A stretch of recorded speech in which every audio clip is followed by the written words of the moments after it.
Hello, this is part 2 of history. History about the Norwegian gods, the Asir. Well, you have the Asir, and in this Norwegian god pantheon, you also have the Vanir.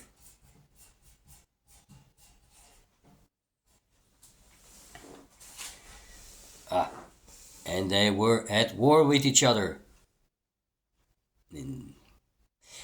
Because the Asgardians wanted to build a wall around their land or city. Asgard, guard means to guard. It's a wall. So, the Aesir wanted to guard Asgard.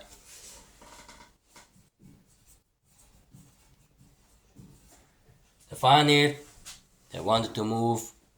They didn't like it. So they fought about that. And the Vanir were too strong just to conquer them like that. So they made a truce, exchanged hostages. Well, what if this mythical fight between these two different kinds of gods was not a mythical fight at all? It was an echo of a historical struggle between peoples and cultures. I think the last is true. Let me prove that to you. It's a heck of a story. I hope I tell it right. Well, you have Turkey. Yeah, it's the Black Sea.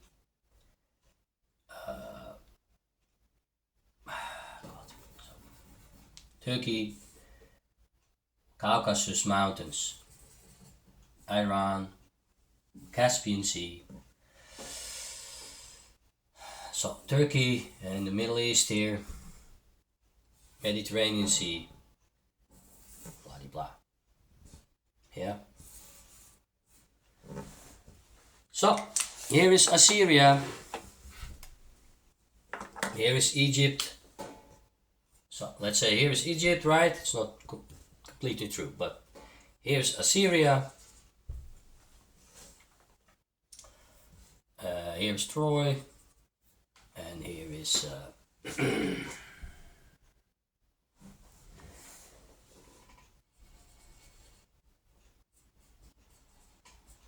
Armenia.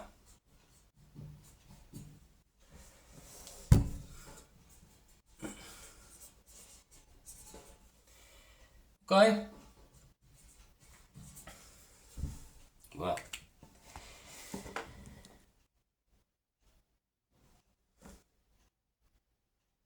there was a fight between the Egyptians and the Hyksos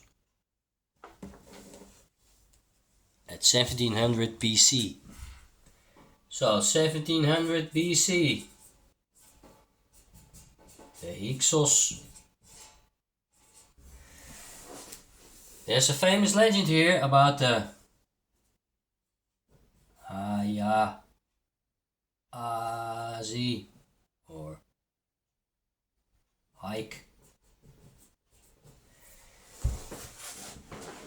Okay. There were peoples mentioned here 1000 BC who lived in this area, and the legend of Hike and the Haya-Asi or Haya-Asi. They lived here too, the Asis.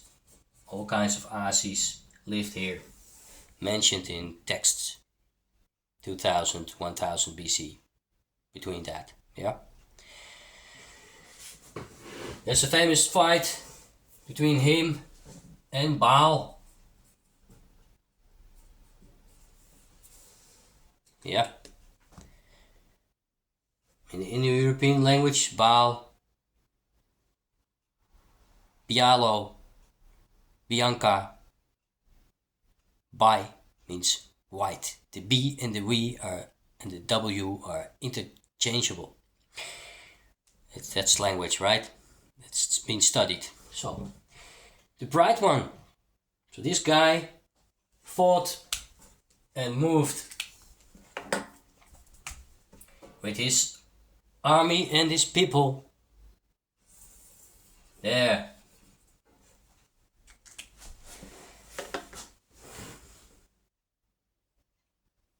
Probably historical. So the Hyksos, I think, I equal them with Hike. Yeah, they were nasty. They ran into Egypt, got kicked out. Indo-Europeans, they lived here. And here, there's an area, Lake Van. I think the Vanir lived there. And the Vanir, in the legends, have their famous female Freya. Our Friday is named after her, the goddess of love and fertility. Other name of Freya probably is Frigga or Frigg, Odin's wife. So, they married. So these two people meet. I equal these with the Asir and these with the Vanir. So they meet here at the eastern part of Turkey or the western part of Iran. Yeah. Wow, that's something. Why? Well, Lake Van, if you read about that, and cities and designation, Van, in European or in Scandinavian languages, vatten means water. But the Vanir of the people from Lake Van, Vanili, so this is all from Wikipedia, right?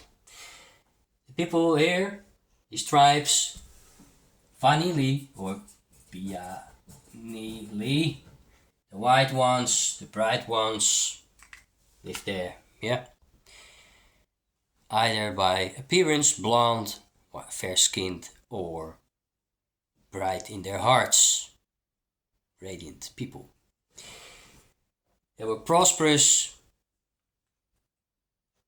They loved the land, they loved fertility, and this was a fighting people.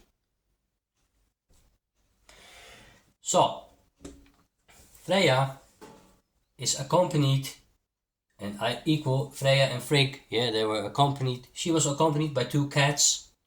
So you have this female deity, or deity, yeah, lots of hair, with her two cats, yeah? Okay then. Cats. And if you look at fertility, a woman accompanied by cats, you see that with Inanna.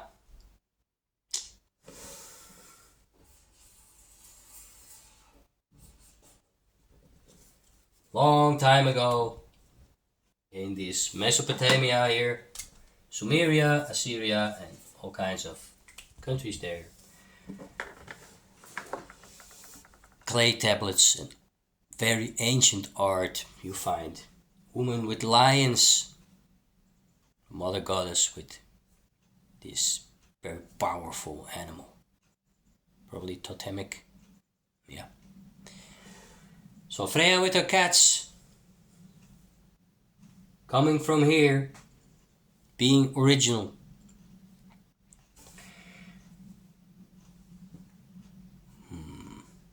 That's debatable, but being here before the Asir came. Here, there, everywhere. But we concentrate on eastern part of Turkey, where she was. And it's not that hard evidence, right?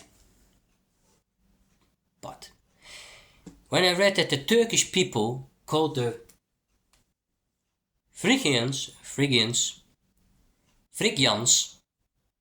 I thought Phrygia.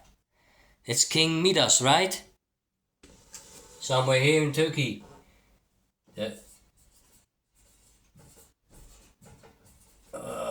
And they were people who came after the Hittites or were contemporary but not that strong, because the Hittites were kind of strong.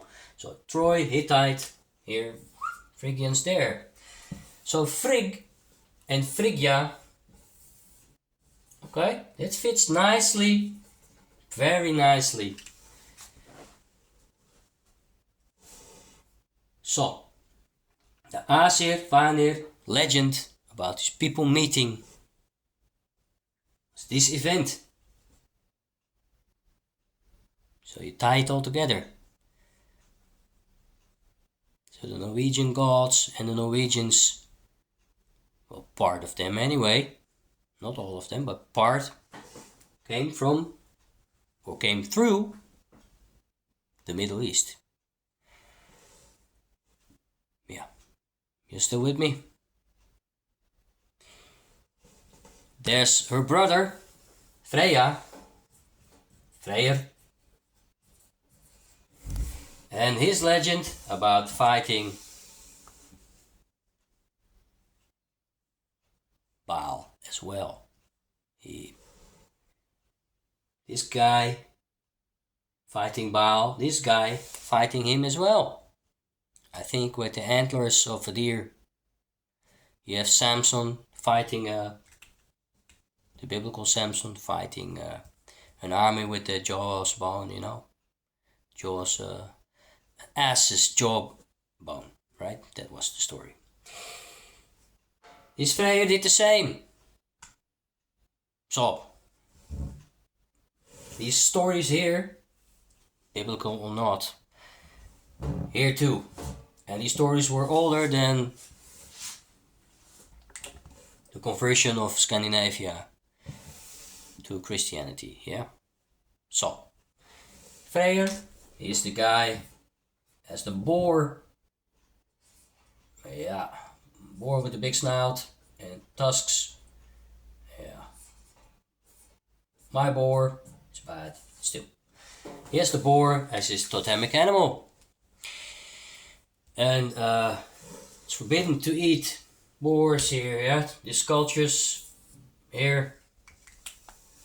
Don't eat the boar. It's an unclean animal. Or, that's new. Maybe it is an old religion. That it's a sacred animal to Freyr. And you don't eat that boar.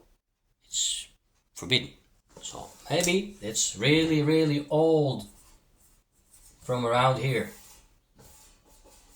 Yeah. His golden boar.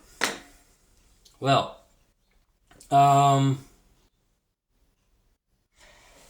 so one more proof, I think, of Indo-Europeans passing through, coming from here, there, going here, meeting people who were either not Indo-European or another Indo-European tribe, the Vanir. I think they were other Indo-Europeans.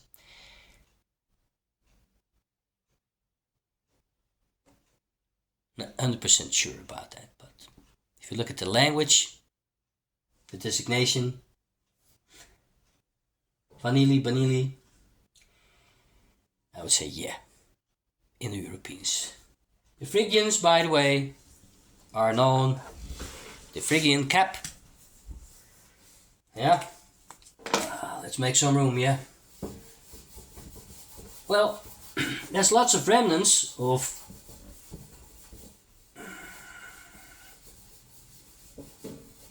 olden times in a distorted way. It's still here.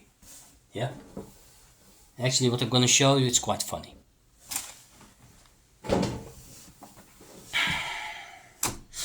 So the Phrygian cap, right? It's something like that. You see that on the heads of warriors from Assyria. Maybe even the empire before that, the Akkadians. Come to that later. So this Phrygian cap, we see it here. So, Phrygia. You see it here in Assyria. And you see it here on the horse boys, the Scythians. Yeah. Oh my God. Yeah. Here, there. We know these caps. Here comes again. Santa Claus. Bearded. Yeah. Wearing trousers and either pointy shoes, clog-like. You know these statues, these garden gnomes, yeah? Here they are. Scythians, Phrygians and Assyrians. Pants, a horse riding garb. These guys, they had skirts. These guys all had skirts, right? The men had skirts. Legs, they walk. This is Scythian. What? It's like more than 3,000 years old, yeah?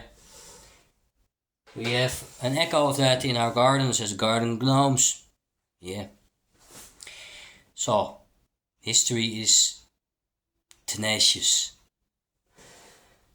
So, when I look at the caps, I look at the peoples, I'm thinking, yeah, Indo-Europeans and the Middle East have a mixed history. And if you look at the faces coming with the caps, yes, they're very Semitic here, for sure. With the dark curly hair, the mouth, the beard, everything. So, maybe it's not just an entire people taking over, but it's culture. And usually that is people have to or want to emulate dominating elite. It has happened all the time. And that might have happened here. The Semitic peoples and the Indo-European peoples meet. And the Semitic people learn. Like, oh yeah, horse warfare, okay. You teach us, we learn. They get kicked out. People have their own empire.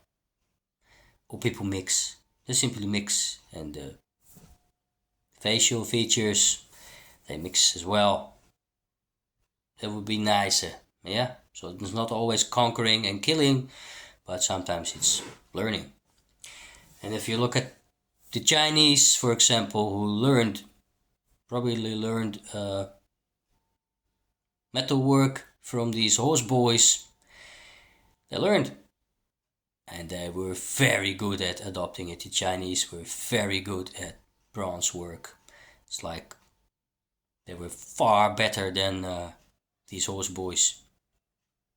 Yeah, later. But they learned. And they learned horse fighting. They sent one of their generals to fight with the troops. Yeah, this is all documented, right? And when he learned, the troops accepted him because, I don't know why, but he did his very best, probably. And he learned from the horse boys the horse warrior style. And the Chinese were very good at that as well. So, you have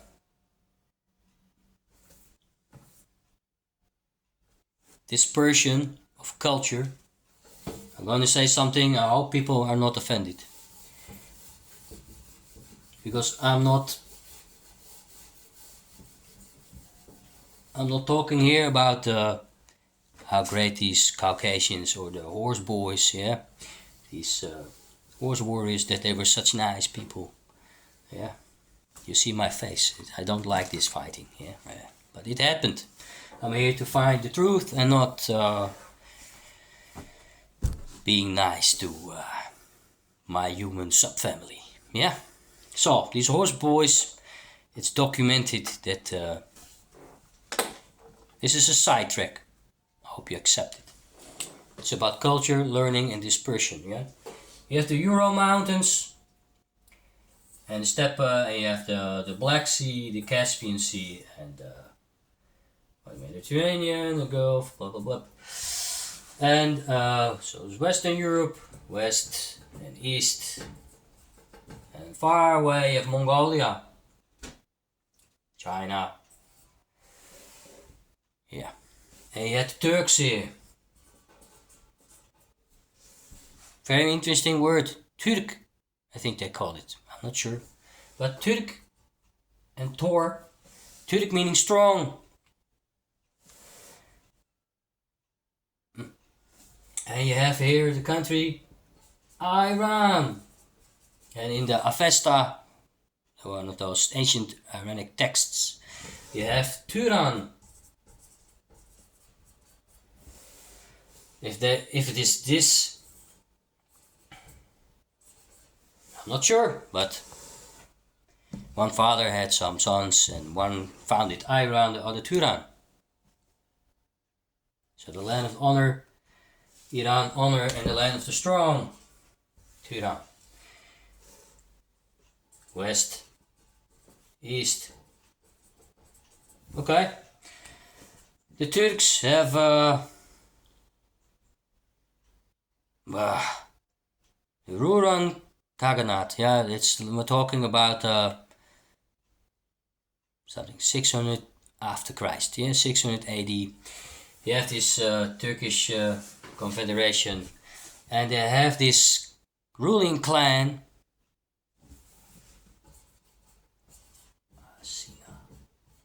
Asina clan, and they have this mother goddess wolf, Asena. You know, the Turkish nationalists, the grey wolves. Wolf. So, holding with these wolf-like horse boys who act as a pack. This culture, and the horse culture, was brought, that's a fact, it was brought from here, horse. Yeah, the manipulation of horse, the domination of horse, yeah, horse skills were brought here long time ago by these Indo-European types. The Mongolians adopted, the Turkish adopted, Asina clan, Asir, the Asa. Yeah. So, and it fits very nicely because the Ruran Khaganate, 600 something, they went. There's always been a lot of fighting everywhere, so fighting, decline, and a tribe went to live in the Himalaya mountains. You have India here, yeah. And what did they do? They founded a city in this valley called Skardu or Eskardu. Asgard. I'm not kidding. It fits very nicely. Culture. Because these people were Turkish. Body. Turkish. Culture. Mix. So you can have culture mixing and some people bringing the culture. So it's not numbers replacing other numbers. It's mix. Much more nice, much more friendly. So this was a sidetrack, and I can get deep into that. But for now, let's leave that. Yeah. So, the adoption of culture in the Europeans, Middle East, in the Asir-Wanir War, meaning it's a story about true people, true cultures, mixing, meeting and mixing. So, thank you for watching, and I'm going to continue this amazing story in the next film.